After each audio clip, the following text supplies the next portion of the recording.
안녕하세요. 홍성수입니다. 오늘은 2022학년도죠. 지금 현재 고1 학생들이 반드시 꼭 알아야 할 내용, 이것을 가지고 영상을 꾸며보려고 합니다. 2022학년도 수능이 선택형 수능으로 바뀌게 되었다라는 것들은 이미 작년에 결정이 되었던 사항이죠.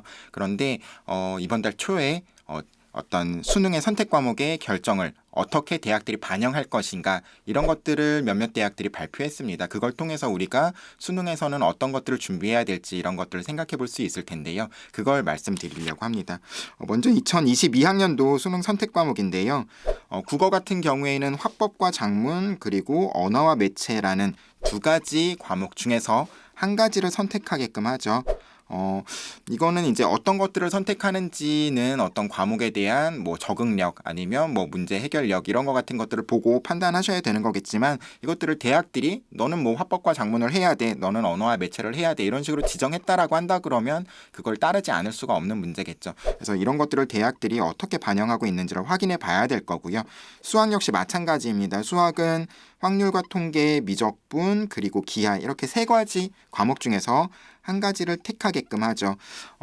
이것도 마찬가지로 대학들이 이렇게 한 가지를 택하면 되는데, 아무래도 기하라는 과목이 진로 선택 과목인데 수능 선택 과목이 되었다라고 하는 거는 어떤 대학들의 어떤 공과 대학이라든지 이런 자연계열 모집 단위들의 교수님들께서 기하라는 것들을 좀 공부하고 왔으면 좋겠다, 이런 어떤 의도가 들어갔기 때문에 이렇게 선택 중에 하나가 된 것처럼, 어떤 모집 단위별로 어떤 과목을 좀 듣고 왔으면 좋겠다라는, 어떤 과목을 좀 공부하고 왔으면 좋겠다, 이런 것들을 확인하고자 하는 것들이 있을 겁니다. 탐구 역시 마찬가지겠죠. 과학탐구 8과목, 사회탐구 9과목 중에서 자유롭게 택 2, 그러니까 두 가지 과목을 선택해서 볼 수가 있어요. 근데 대학은 어떤 것을 바라느냐, 이걸 확인해 봐야지 될 것 같습니다. 그러면 먼저 자연계열부터 확인해 보도록 할게요. 그러니까 5월 1일 기준으로 이런 2022학년도의 수능을 어떻게 활용할 것인지를 발표한 대학은 21개 대학이 있습니다. 4월 30일에 20개 대학이 발표를 했고 5월 1일에 서울대가 발표를 했죠. 그걸 가지고 이제 이야기를 하려고 하는데요. 국어 같은 경우에는 사실은 자연계열이나 인문계열도 상관없이 21개 대학 전체에서 화법과 작문 그리고 언어와 매체 어떤 걸 선택해도 제한을 두지 않습니다. 그러니까 여기서 고민해야 될 거는 내가 어떤 문제를 더 잘 풀 수 있을 것인지, 어떤 게 더 어려운지 쉬운지, 이런 거 같은 것들을 고민하셔야 되죠. 그리고 또 한 가지, 고등학교별로 사실은 그 교과 편성 과정 같은 것들이 조금씩은 차이가 있죠. 화법과 작문을 2학년 때 배우고 언어와 매체를 3학년 때 배우는 학교도 있을 거고, 아니면 언어와 매체를 2학년 때 배우고 화법과 작문을 3학년 때 배우는 학교들도 있을 거예요. 일반적으로는 언어라는 게 이제 문법과 관련된 과목이기 때문에 좀 까다로워하지만, 3학년 때 언어와 매체가 개설된 고등학교를 다니고 있다라고 한다 그러면 3학년 내신을 챙기면서 수능까지 대비를 같이 할 수 있는 거기 때문에 어떤 식으로 선택이 되게 될지는 조금은 더 언어와 매체라든지 화법과 작문을 공부한 상태에서 내 기준에 맞춰가지고 선택할 수 있다, 이런 부분을 생각할 수 있고요. 국어 같은 경우에는. 다만 수학 같은 경우엔 내 경우에 맞춰서 선택한다라는 것들이 조금은 어렵습니다. 자연계열 같은 경우에 경희대, 고려대, 서강대, 서울대, 서울과기대, 성균관대, 연세대, 이화여대, 중앙대처럼 우리가 굉장히 선호하는 대학들, 조금 서울에서 인지도 높은 대학들 같은 경우에는 자연계열인 경우에는 확률과 통계는 안 돼, 미적분과 기하 중에서 하나를 선택해서 수능을 꼭 봐, 이런 식으로 지정을 하고 있어요. 사실 서강대 같은 경우에는 지금 고3 학생들, 그러니까 2020학년도 대입을 준비하는 학생들 같은 경우에는 올해는 수학을 자연계 수학을 봐도 되고 인문계 수학을 봐도 공학계열로 가는데 전혀 지장이 없습니다. 작년에도 그랬고요. 그런데 2022학년도에는 다시 어떤 문이과 통합 이런 어떤 그런 것들에서 좀 벗어나서 자연계열 같은 경우에는 미적과 기하 중에서 하나를 선택해야 돼 라는 식으로 의견을 밝히고 있죠.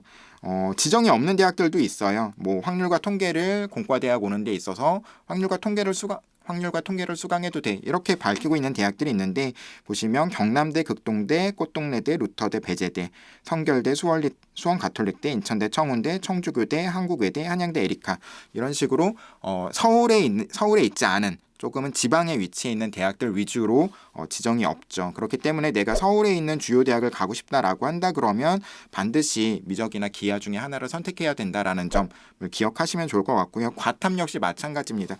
과탐 역시 마찬가지로 주요 대학들인 경우에는 탐구 영역에서 과탐 두 과목을 지정하고 있어요. 사회탐구 한 과목과 과학탐구 한 과목을 섞어서 공과대학에 지원한다라는 것이 불가능한 거죠.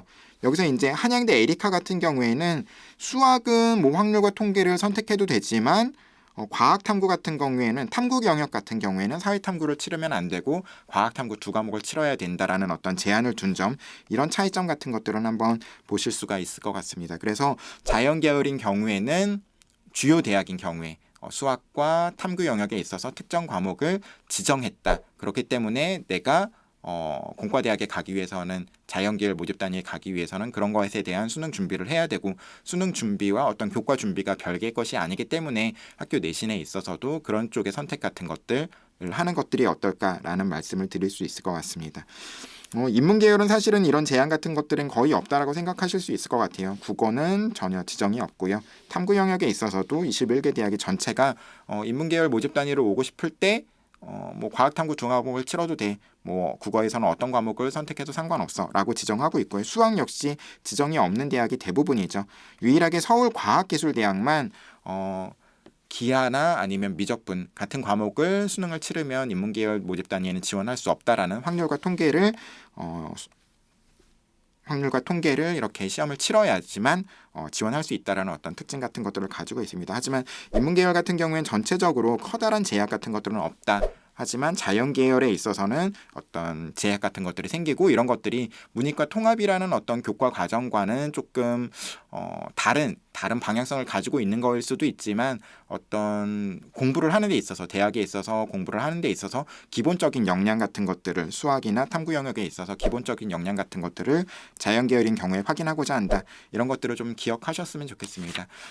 아무래도 지금 고1 학생들은 고2 때나 고3 때 교내에서 어떤 과목을 수강해야 될지, 그러니까 뭐 내신 과목을 어떤 과목을 선택해야 될지 이런 고민 같은 것들을 이제 슬슬 해 나가셔야 될 시기인데요. 이 어떤 대학들의 선택 과목 지정을 보면서 수강 과목 같은 것들에 대한 고민 같은 것들을 해보시길 바라겠습니다. 그럼 오늘은 여기서 마치도록 하고요. 다음 시간에 다른 주제를 가지고 또 인사드리겠습니다. 감사합니다. 안녕.